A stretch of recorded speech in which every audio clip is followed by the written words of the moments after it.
Good morning. Good morning in paradise. Let's start with a very simple chant and a little bit of a sit. And the chant is this.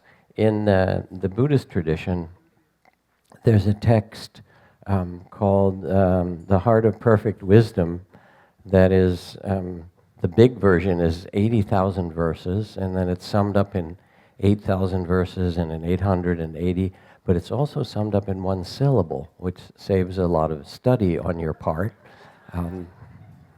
And the one syllable for the perfection of wisdom is the seed syllable ah in Sanskrit. And the reason that it represents wisdom is that it's the sound of opening or letting go. It's considered the first sound in life and the last sound. So let's sing ah for a bit, just keep the note going, and then we'll sit in the stillness following it.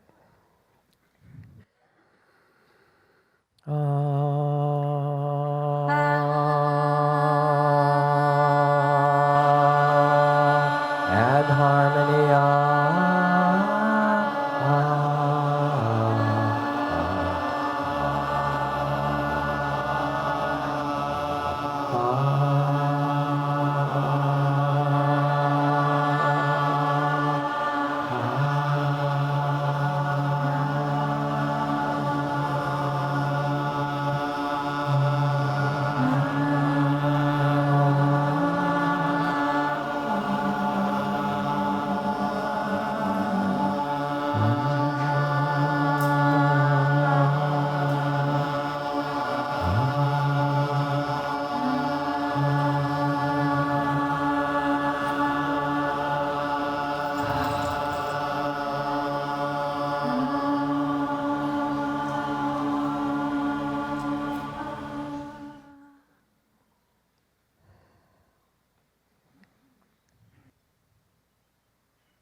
I don't know which I like better, the sweetness when the ah goes on for a while and the harmony kicks in and you feel all that kind of resonance together, or the silence afterward with the bird song and the sailboat sails flapping in the wind. We're sailing somewhere, around the Milky Way galaxy for sure.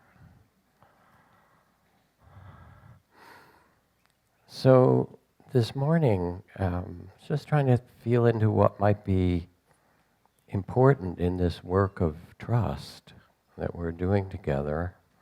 And here we sit for a moment, a minute, quietly, and let the sounds come and go and the feelings come and go. Often beautiful feelings. We're here, gratitude, but all kinds of other stuff that makes up our life. The unfinished business comes and knocks at the door of the heart, say, hey, you're quiet now, let's deal with this stuff.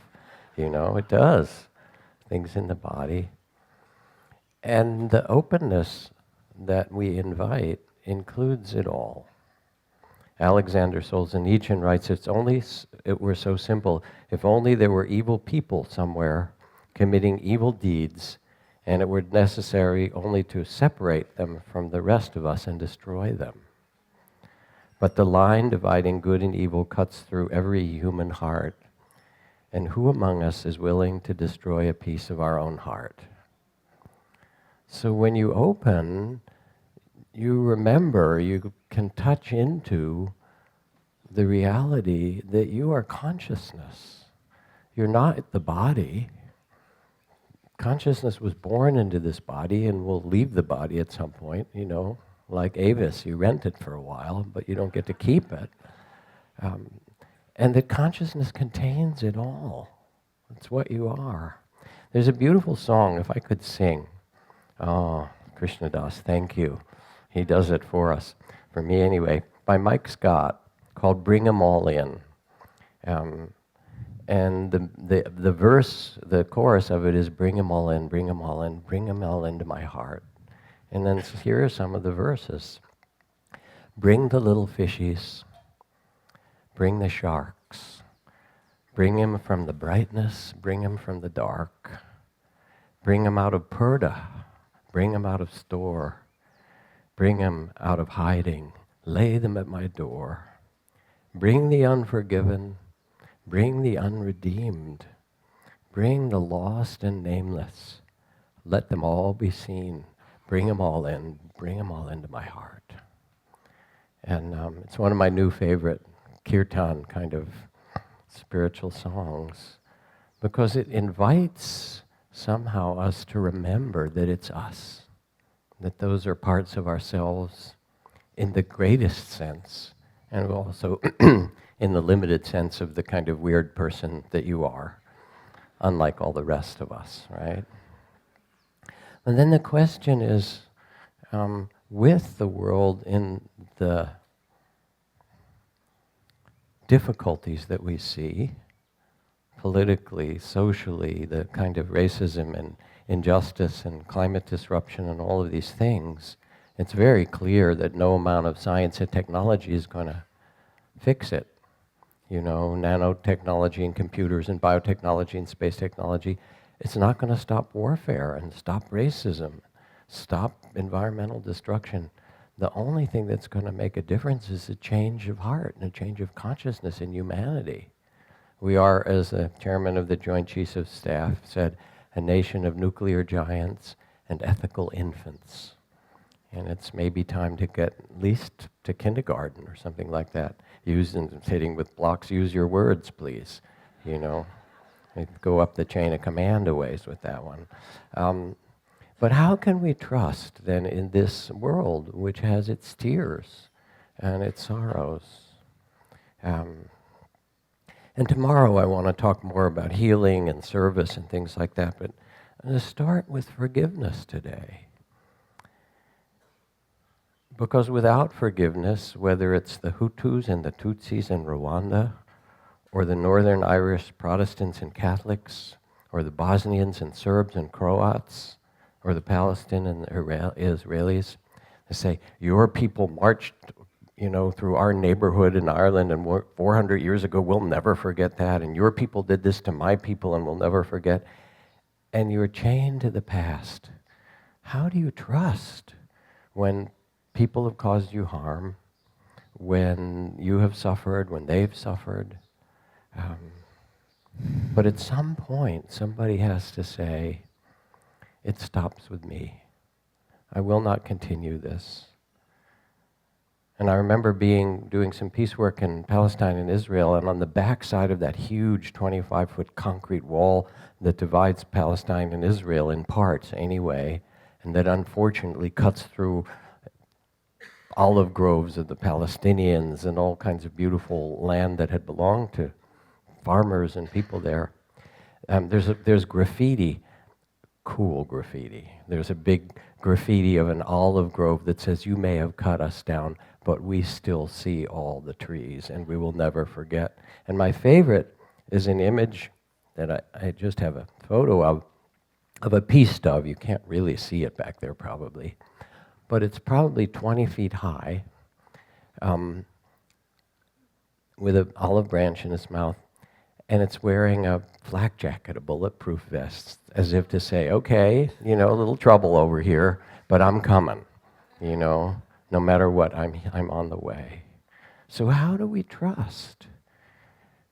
Without trust, and without forgiveness, and without a sense that there's another possibility in our life, we're bound to, caught in the past. There isn't freedom to love. Gandhi, who puts it this way, says, when I despair, I remember that all through history, the way of truth and love has always won. There have been murderers and tyrants, and for a time they can seem invincible, but in the end they always fall. Think of it, always. And there's some trust in Gandhi in the greater picture. The moral arc of the universe may be long, but it bends toward justice. Some sense that who we are knows what's possible for us as human beings. And this is the freedom of the heart, the freedom to trust, the freedom to love. Now, of course, you know, things get difficult. And you think when the difficult people mistreat us and the difficult things come, how can we trust? This is from a Indian saint who writes, "Go ahead, light your candles, burn your incense, ring your bells, call out to the gods, as you've been doing in the evenings, right? But watch out, because the gods will come, and they will put you on the anvil and fire up the forge and beat you until they turn brass into pure gold." And so sometimes it's the very sufferings and the difficulties that are the avenue to learn who you really are, to remember forgiveness, to remember your capacity for freedom of spirit no matter what happens to you. Like Nelson Mandela proves, they can put your body in prison, but no one can imprison your spirit. And I was, as a monk, in the early years, part of the reason I went was to deal with my own pain. Family suffering, terribly abusive father, violent, unpredictable, raging, a wife batterer who was, really painful and difficult. It wasn't until I got to college and really started to talk to other people that I realized, oh, we're not the only, weird family. There's lots of them out there. Now I know. But it felt very isolating, too. And how was I to deal with the rage and grief and anger and confusion and all of that? That was partly why I began spiritual practice, just trying to heal. And so I was working with that in my own inner life, to how to forgive my father. And of course it partly helped to realize, to look back and see how his father was and how his mother and his grandparents, and see the lineage of suffering. And also his mental problems, that he actually had a kind of mental illness. He was very smart, but I met a lot of smart people who are not terribly wise. You know how that goes. And so I started to soften my heart, and then I worked with this wonderful monk who I'd lived with in the forest monasteries of Thailand, named Mahagosananda. And just as Ramdas tells these origin stories, these beautiful origin stories of his spiritual life, this is one for me. Gosananda spoke 15 languages. He was a scholar and just a lovely spirited fellow and a meditator. I didn't really understand who he was. He was a friend and we practiced together. And then the Cambodian genocide happened and so many people were killed. 2 million people killed. And he was out of the country when it happened. So as soon as the refugees poured out, went to the refugee camps on the Cambodian border, where there were hundreds of thousands of people seeking safety. And in the refugee camps, Gosananda said, well, we have to open Buddhist temple for them because they've lost everything. And it wasn't they. All 19 members of his family were killed. His village temple was burned. Many of the monks, all the intellectuals, were all killed. And here he was, this scholar meditator. So we got permission from the UNHCR to open this little temple in the middle of one of the camps to start with, and others, Sakeo. It was a roof and a platform and a place to put an altar. And the Khmer Rouge in the camp said, if anyone goes to this temple, because there was a Khmer Rouge underground, when we get out of here, you will be shot. And, it was a very serious threat. So we didn't know if anyone would come, but the morning it opened, went through the camp in a truck slowly ringing this gong, 100,000 people in their little bamboo huts. And people streamed into the square and filled it, 25,000 people or more. Gosananda sat there and looked out on this crowd and the faces of people, a grandfather with 2 nieces, that was all that was left of the family, an auntie and, a couple of the children from her sister's family, and the faces of trauma. And I thought, what can he say to them? And he put his hands together and he began to chant in Cambodian and in Pali, like Sanskrit, one of the first verses of the Buddha. Hatred never ceases by hatred, but by love alone is healed. This is the ancient and eternal law. And he chanted it, and many of them hadn't heard these words for some years because the temples were burned and all this was made impossible. And so first they heard their chants sung again, and then they heard the words. And pretty soon they joined him, and 25,000 people were singing together, "Hatred never ends by hatred, but by love alone is healed." And I sat there and I felt like he was speaking a truth. This is the ancient and eternal law. He was speaking a truth that was even bigger than their tears, even bigger than their suffering. And for the next 15 years, he led peace walks through the killing fields and the minefields to take people back to their villages on foot, chanting loving kindness the whole way. He said, you have to reclaim your land. You can't just return. You have to reclaim it with your heart. So this is where I started to learn forgiveness, really. I thought, okay, my dad, nothing, you know. It needed forgiveness, but when people start to learn it, there's a kind of dignity that comes with it. And I remember a woman who was in the middle of a tough divorce, a very difficult one. She'd been married to a very high-powered lawyer. He had the affair, but he was trying to keep all the money and the children and turn them against her, and all the messy things that can happen in a very bad divorce. And naturally, in working with her, I counseled her to get an equally tough lawyer, or more so if she could. And she struggled with it and with trying to stay centered and wise. And one day she came in and she talked about how he was using the children, turning them against her in some way. And she looked at me and said, I've made a decision. I will not bequeath a legacy of bitterness to my children. It will stop with me. And I could feel the dignity of that spirit to say those words and to hold it in her heart. That yes, I will bear the suffering, I'll bear witness to it, I will carry it, but I will not pass it on to my children, to other human beings. It's like Yeats, who writes in his dialogue of self or soul, I am content to follow to its source every event in action and thought of his life, measure the lot, forgive myself the lot. When such as I cast out remorse, so great a sweetness flows into my breast, for we must laugh and we must sing. We are blessed by everything. Measure the lot, forgive myself the lot. Because it turns out that the only force that's really able to free us and to free the world is the force of love. And the force of love comes from the truth that we're all connected, but also, you know, here it is, Martin Luther King, after the church was bombed and children were killed. We will match your capacity to inflict suffering with our capacity to endure suffering. We will meet your physical force with soul force.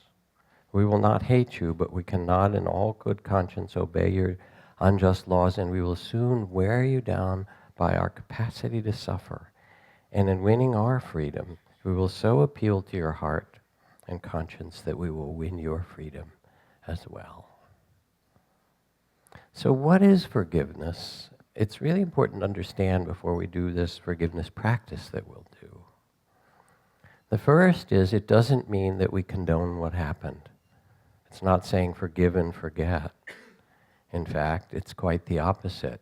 You say, I see it clearly, and I will do everything in my power to prevent this suffering from continuing. I'll stand up for the injustice. I will protect people, and I will also protect myself.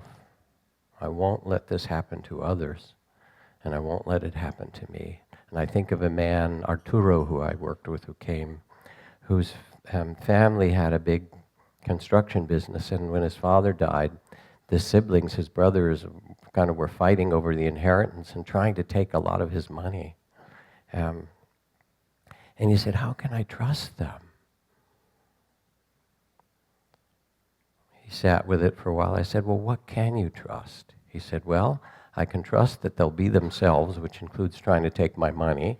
I said, so how would you respond wisely to that? He said, get a good lawyer. So I think, sorry, we're back at that theme. I said, what else can you trust? He said, I can trust that I have, 12 nieces and nephews, and I've been to their birthdays and their quinceañeras and all that, and I trust that I love them all. And so I'll get a good lawyer, and I'll love them. And that was his response to it. So you protect yourself, and you protect others. It's not condoning it. And also, it's not a weakness. In fact, it says in the Bhagavad Gita, if you want to see the brave, look to those who can forgive. If you want to see the heroic, look to those who can offer love instead of hatred, or in response to hatred. So it's actually an act of dignity and courage. And it's not a quick fix. Teacher who gave me the practice of forgiveness said, do it, a couple times a day, 5-10 minutes. We'll do it soon. And try it for 6 months, come back and tell me how it's going. So I did a little math, and I thought, wait, 6 months, twice a day, that's 500 times. Or 300 times. The man who wrote to the IRS saying, I haven't been able to sleep because I cheated on my taxes last year, so I've enclosed an anonymous cashier's check for $3,000. If I still can't sleep, I'll send the rest. Right? I mean, that's how we are as human beings, right? And so it's a little bit at a time, and you forgive, and then you say, no, I'll never forgive this person, never gonna do it. But then you realize, do you want to keep your heart closed? Do you want to put someone out of your heart? And you realize that it's never too late to forgive. Never, ever. The man was my age, but looked much older. He was an Army vet, homeless, cold, hungry. I could see he'd tried to wash up before coming to the social services department where I worked for help. His face and hands were clean, but his clothes were filthy. Though he claimed not to have any alcohol that day, the smell of it seeped from his pores. I wanted to get him into rehab, and I asked if he was ready to come in off the streets. No, ma'am, he said. All I'd like is a few dollars and some bus tickets. If I can get sober enough, they'll let me into the shelter across town. That shelter had 50 beds, cots. The homeless were admitted at night and forced out at dawn to eat breakfast at a nearby charity. 50 beds and nearly 1,000 homeless in this part of the small city. Winters here mean cold, rain, and mud. Even though this man and many like him slept under bridges to keep dry, the dampness penetrated everything. His clothes, the bedroll he carried on the floor smelled moldy. The pages of a book he carried were swollen. I asked him how many times he tried rehab. 2 or 3, he said, a long time ago. Maybe it's time to try again. I explained I'd had a client who'd gone through the program 7 times before it took. Besides, I said, we're months away from warmer weather. What else have you got going on? I watched his face as he considered my offer. I thought I saw a flicker of hope in his eyes, followed by a shadow of doubt. He'd tried before. It had been hard, impossibly hard, so he was living on the streets.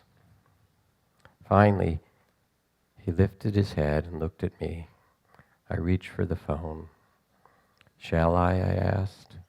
He barely nodded yes. An hour later, I handed him over to a recovering alcoholic, also a veteran, who would drive him to one of the best rehabs in the county.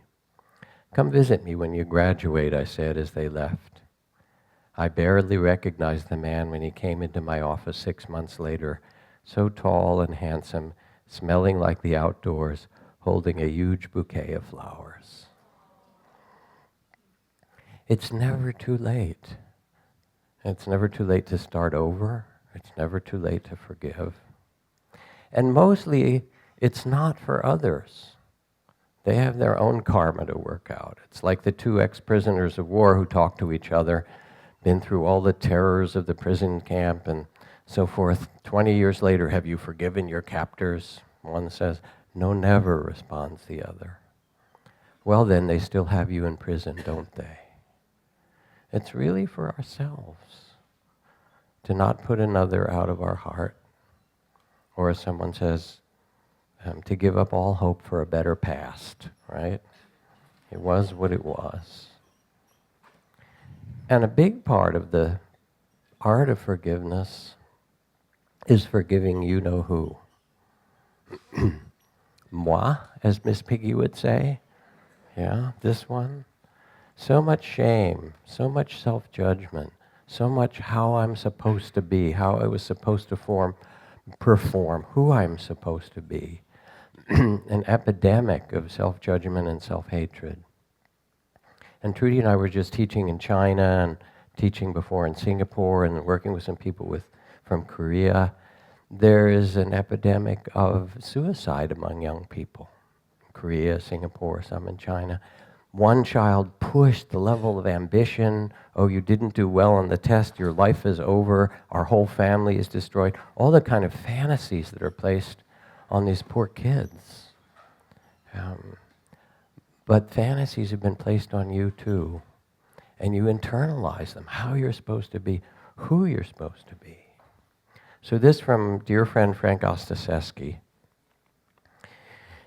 He writes about, Frank Ostaseski started the Zen Center Hospice, and he writes about a patient who was dying there, Matthew, raised in a fundamentalist Christian family.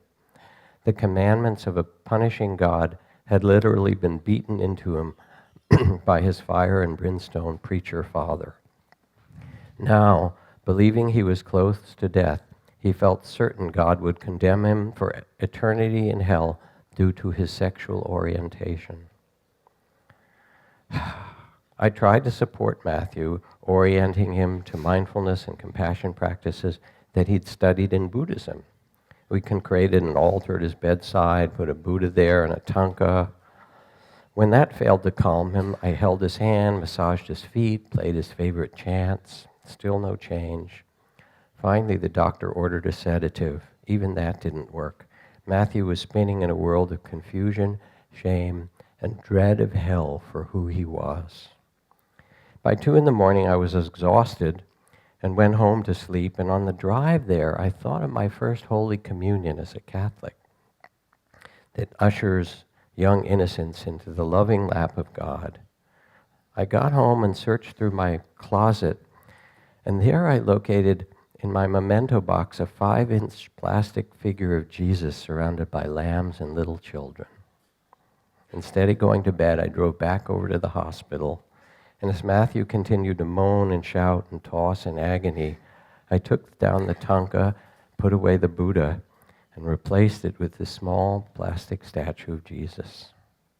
Just as I was smoothing the altar cloth, a cleaning woman named Dina came into the room and spotted the figurine. Setting her mop to the side, she said with great enthusiasm, "Merciful Jesus, when his kindness is with us, everything is all right." And I could see as Matthew's face pivoted toward the altar, his gaze at the plastic Jesus, and back at Dina's direction, a smile came, his entire body relaxed. In that moment, the punishing God of his childhood, whose wrath he'd been taught to fear, made him feel like a terrible person, was transformed into the merciful God he also knew and loved, who adored all his children, accepting, benevolent. Dina's faith in God's love was so secure that it lent Matthew exactly the strength he needed to defeat this inner curse. I left them together there. They didn't need me any longer. So in the end, the redemption is really for this one, for you, for all the things that you tried to live up to and are supposed to be and were imagining. You know, in Hawaii, in the Big Island, there's a place called Pu'ahonu'ohonau now, the city of refuge. And no matter what you had done, what taboo you'd broken, even if you killed someone, if you could get yourself into the temple of refuge, you would be forgiven. I remember going there, walking and thinking, does this place still work? You know? And then I thought, what if we built temples of refuge instead of the thousands of racist poverty prisons where we're locking up so many people? Isn't there another way to live in this world? Because what forgiveness does is it opens us to vastness, to the consciousness that we are, that we all contain darkness and light and joy and sorrow, and as Solzhenitsyn said, the line dividing good and evil cuts through the heart of every human being. And then we can be amused and dignified and gracious because we say, yes, this is us, this is who we are as humanity. And I remember Ram Dass at Naropa Institute in the first summer in 1974. There was I think it was full moon, maybe Guru Purnima Day, and there was a huge bonfire, and 1,000, 2,000 people went out, a Kali fire, and people were going to write down things that they needed to let go of. But Ram Dass stood there beforehand as the kind of the priest that he was with his beard and white garb at the time, Baba Ram Dass. And if you wanted to confess anything, you confessed it to him on the way to putting your paper in the fire. The line was long, you know.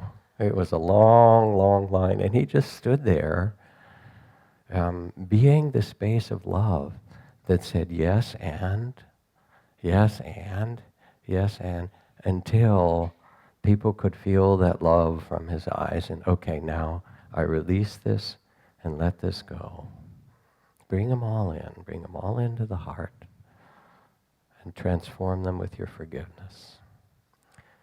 Mostly forgiving yourself. And turns out when you can forgive yourself, that it somehow changes how you are with other people.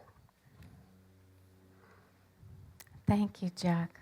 That's beautiful. I can even forgive you for taking some of my time.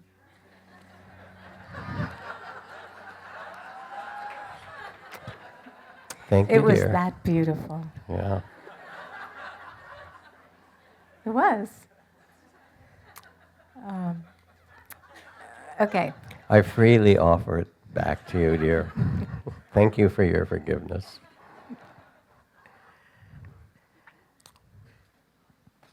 Yeah.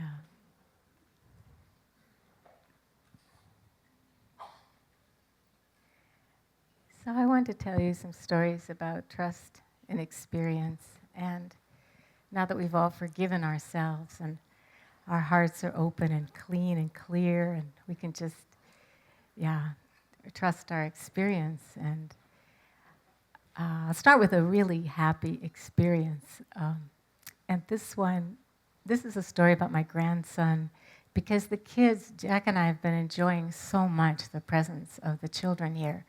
Of course, they're not ours, but just seeing, moms juggling babies who are squawking a little bit outside, and realizing that the ability to trust comes from that experience of being held through all the storms of hunger and wet diapers and the things that torment us when we're infants. And, when we feel when a baby cries, most of us do not go, and drop the baby. We hold the baby.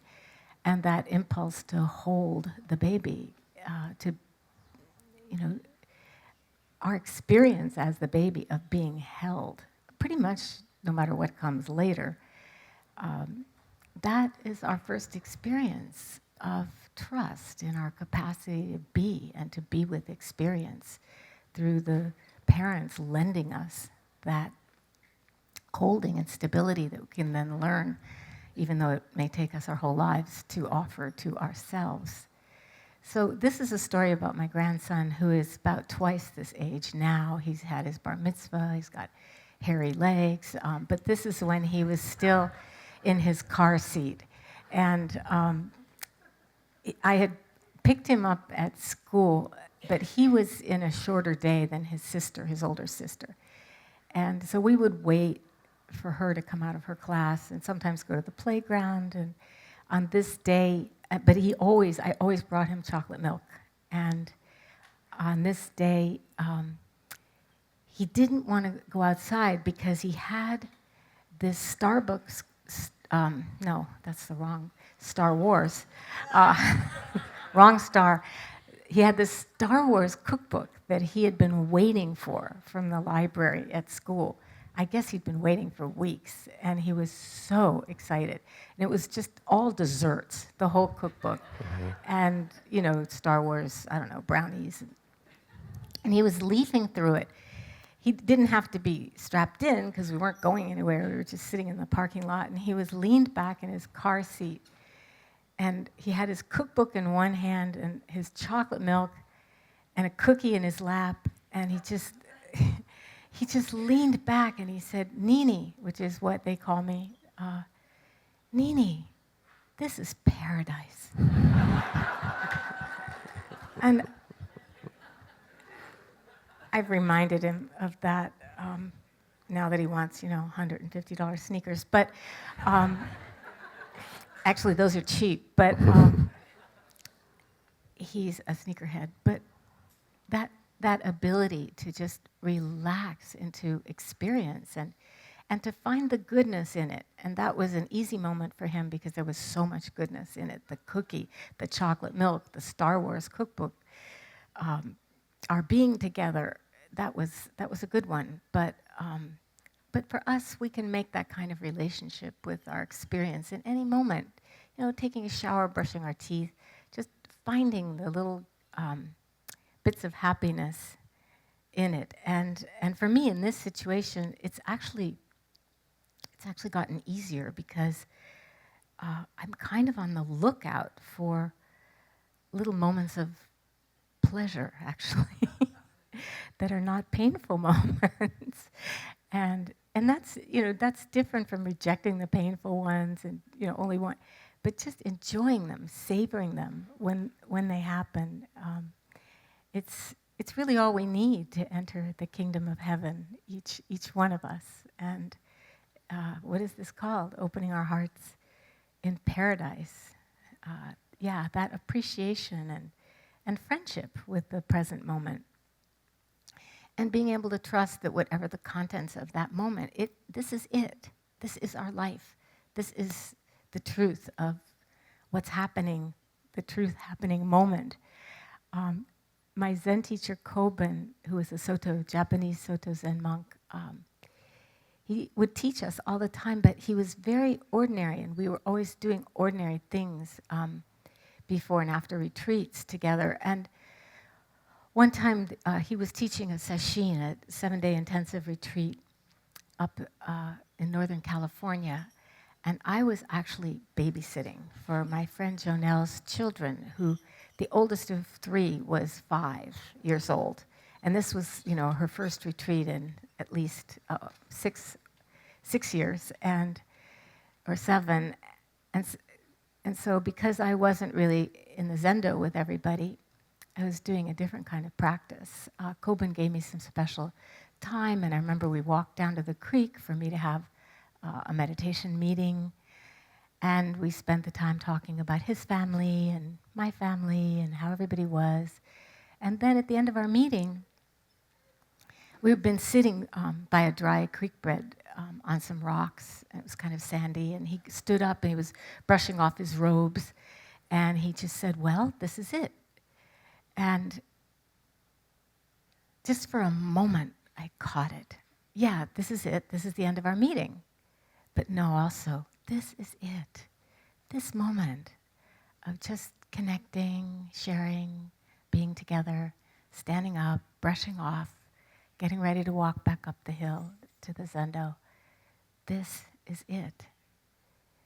And this teaching, we could miss these teachings. We miss these teachings all the time. Moment, moment, moment is calling us. This is it. This is it. This is it. But we don't trust that this is it, right? It's hard to trust that this is it. In a story that I really love about a great Tibetan master named Patrul Rinpoche, one of his disciples came and he asked him this question. And the disciples were always asking questions like, what is Buddha? What is the mind, and this was, what is the nature of the mind? And I thought of this question because we were teaching a retreat together at Spirit Rock, and there's a question and answer session in the morning, every morning, and the teacher usually, it depends, but we alternate answering those questions. And so you're sitting up there and you never know what someone's going to ask. And in this case, somebody raised their hand and asked this teacher, what is the nature of mind? What is this consciousness? And she kind of laughed and said, wow, you're getting all deep on me. And everybody chuckled. But I thought about this story when Patrul Rinpoche's student asked him that perennial question that we have, like, what is this? He asked the student to come practice and study with him. And as often happens in these stories, many, many years went by. In this case, 28 years went by. And, you know, he's the disciple. They live together. They're doing all the things you do in a monastery and traveling and going on pilgrimage. And so they're on pilgrimage, and Patrul Rinpoche, he was an intense practitioner. Like, he made the vow not to ever sleep indoors. And that's a much harder vow to keep in the Himalayas than it would be here on Maui, to not sleep indoors. So one night they were sort of bedded down and looking at the stars, and Rinpoche said to his disciple, to see the stars, you know, countless stars. They didn't have light pollution in the mountains in Tibet centuries ago. Just countless stars, like floating in Ram Dass's pool at night, he was talking about. And so his disciple said yes. And he said, do you hear that dog barking in the distance? And they were up above a valley, and there's a little town below. Do you hear that dog barking in the distance in the valley? And the disciple said, yeah. And then Rinpoche said, this is it. This is it. And he shouted it to get Nyosho Lungtok's attention. Because if he had just said, you know, this is it, they're kind of falling asleep. That moment might slip by. But that was the moment of answering his disciple's question. What is the nature of mind? That the contents of this consciousness, of our awareness, in this very moment, whatever you're thinking or feeling, these are the contents of our awakening to this moment, to our not missing that this is it, you guys. This is a poem actually from a poet who lives in Jackstown, Fairfax, Kay Ryan. It's called The Niagara River. As though the river were a floor, we position our tables and chairs upon it, eat, and have conversation. As it moves along, we notice, as calmly as though dining room paintings were being replaced, the changing scenes along the shore. We do know this is the Niagara River, but somehow it's hard to remember what that means. When I was a girl, my grandmother, she had a house that we all shared, all the cousins, and on Lake Erie, on the Canadian side in Ontario. And every summer we would make a pilgrimage to Niagara Falls. And as a child, I was fascinated with stories of, you know, people who'd gone over the falls in a barrel. But even where we were, which was not far from Fort Erie, where the Peace Bridge is, and where the Lake Erie starts to narrow into the river, we could see the current. You could see the current moving just ever so slowly that way. And then as you drove toward, and we'd take a picnic, and as you drove toward the falls, the current would go faster and faster, and then there'd be little white caps, and then there'd be big rapids, and then whoo, there'd be the falls. So this river, it has a particular meaning. But the point is, we're sitting on this river, right? All of us. We're sitting on the Niagara River in our beautiful tent in Maui, enjoying the unspeakably gorgeous scenery of this place and this life we get to share while we're here. And it's easy to forget what that means. This is a poem I love about trust by Linda Paston, very brief part of it. And she wrote this poem when her mom was very, very old. And it's called Go Gentle. Remember when you taught me how to swim? Let go, you said. The lake will hold you up. I long to say, Mother, let go, and death will hold you up.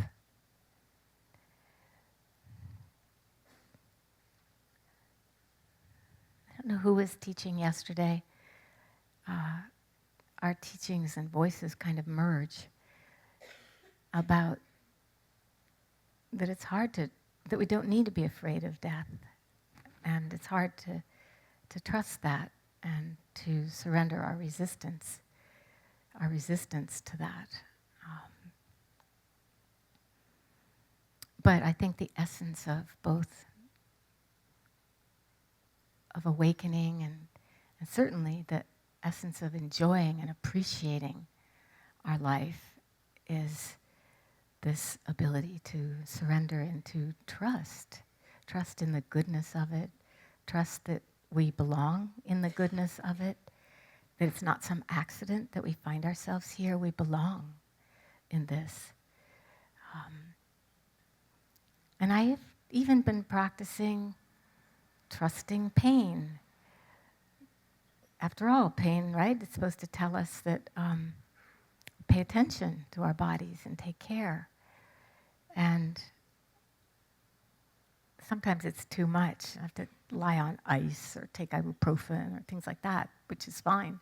But also in the moments of just being with it there and being able to trust the aliveness of it. The aliveness of it. That actually being with the pain can take us deeper, those difficult experiences. Being with our suffering can take us deeper than appreciating and enjoying the pleasures of here. And Nisargadatta says, acceptance of pain takes you much deeper than pleasure does. The personal self, by its very nature, is constantly pursuing pleasure and avoiding pain. The ending of this pattern is the ending of self. The ending of the self with its desires and fears. And he's not talking about the big self, all of us. He's talking about that small self that compresses, gives us compression fractures of the spirit. The ending of this pattern is the ending of self. The ending of the self with its desires and fears enables you to return to your real nature, the source of all happiness and peace. And the forgiveness practice that Jack led us in, it helps us understand what our friend Wes Nisker, he always says, we are not our fault. And when we can, forgive ourselves, then we can have some of that calm and clarity to trust that this moment, that this is it. The little whirring of the fans and the slight sounds of life from each other, little coughs and rustling, the stillness of just being. And I like to do a practice of that, of just a little bit of stillness. in our own being. And when Jack talked about his spiritual teacher of that time, Mahagosananda, it reminded me of traveling with Mahagosananda on a pilgrimage to visit ancient Zen temples in Korea with my Korean Zen master teacher and my former husband, whom I affectionately call my husband. And so we were traveling together, and Mahagosananda was traveling with us, and we went to a great gathering of monastics who wear gray robes in Korea. So there was this sea of gray robes, about 700 monastics and famous teachers from around the country. And my Zumi Roshi was traveling with us also. And all the teachers of note would get up and give a Dharma talk. And we couldn't understand the ones in Korean. They weren't being translated because there were very few of us English speakers there. But everybody was obviously giving their very best talk. And a couple of our teachers spoke very eloquently, and Sansanim spoke. And then it was Mahagosananda's turn, and he got up and he stood there in his simple monk's robes. And he had this habit he always wore. And now it got to be kind of a style, these wool caps that you pull down over, like a knitted cap. And he would wear it. And it was really hot. He would always wear it, even in hot weather. So he's standing there in his robes, which were always kind of crumpled and rumpled. He looked sort of like a bag monk. And his hat pulled over, and he stood up to give his talk. And Jack mentioned he spoke 15 languages. He gave it in French. So right there, that's the language of the country that colonized Cambodia. And he said, and this was his talk, Je suis, tu es, I'll translate, il est, nous sommes, vous êtes, ils sont. Then he said a few more words, but not many. And then he sat down. What he did was he conjugated the verb in French. It's the verb être, to be. And his talk was, I am, you are, he is, she is, we are, you are, they are. So let's just practice for a few moments, just being. Jack led us through a beautiful practice, and let's practice being silent, just being quiet, being in this moment, trusting that this is it.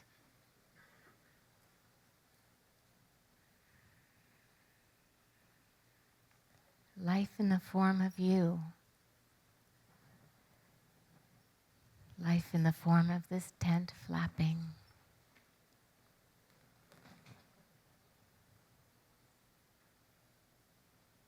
Just being together.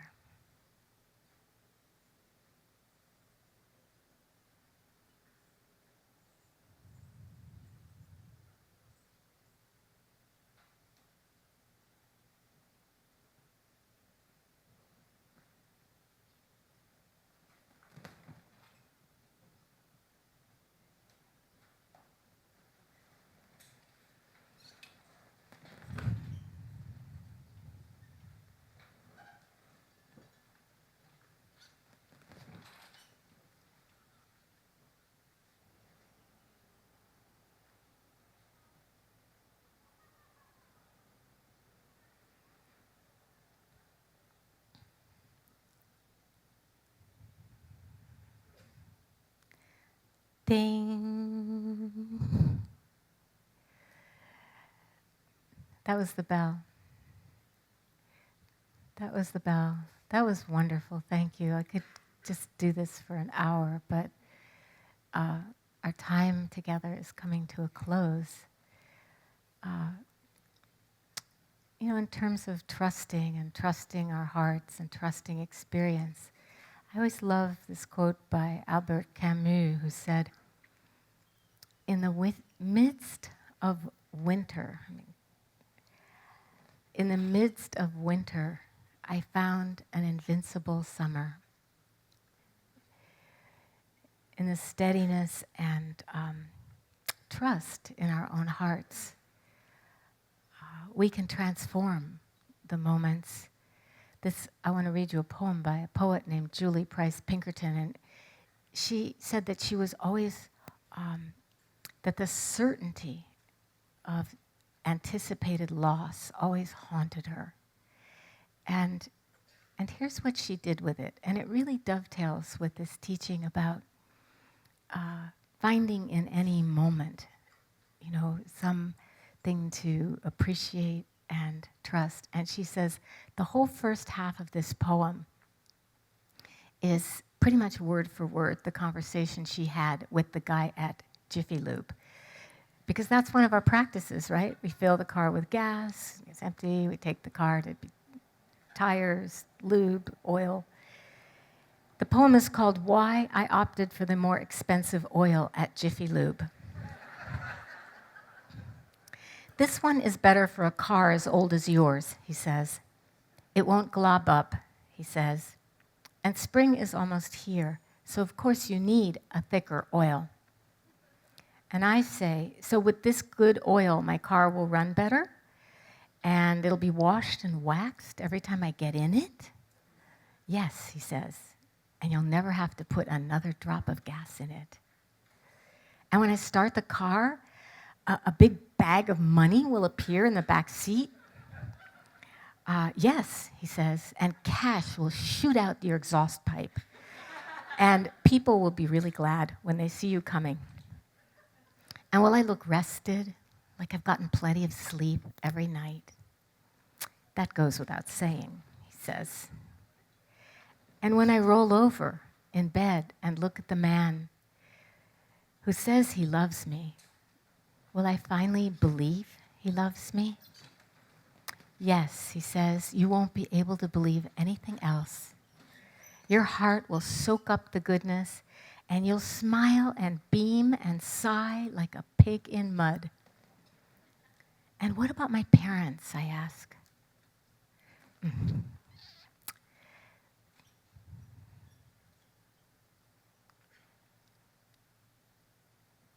Excuse me, I miss my parents.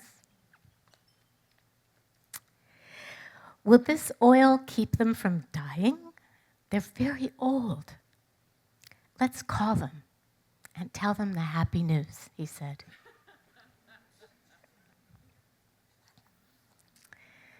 Yeah. So whether it's saying the name of God, repeating over and over again, whether it's being with each breath, moment by moment, breath by breath,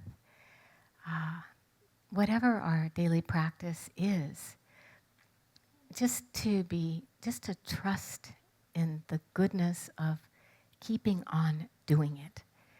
And Suzuki Roshi, wonderful Zen master who wrote, really, I think, one of the most beautiful, it was the second book of meditation we really ever had in the early 70s, called Zen Mind, Beginner's Mind, and it's still one of the deepest and most beautiful. And he really emphasized routine and repetition in the practice, that just doing it over and over and over without expecting any result, that we could trust that something good would happen. And to bring that trust to our practice every day. And maybe we don't have the confidence that everything will just unfold naturally and smoothly, and maybe it doesn't either. But forcing it doesn't help. And he once said that practice is like walking for a long time in a slight mist, or in this very fine drizzle that you almost feel like you're in a cloud here when it happens. You might walk, and you might never feel that you're getting wet. But when you arrive where you're going, you'll notice that your clothes are soaked. And that's how we can trust in our practice, in the moments of our practice, no matter how dull or distracted or boring or routine they might seem to us. But to just trust in,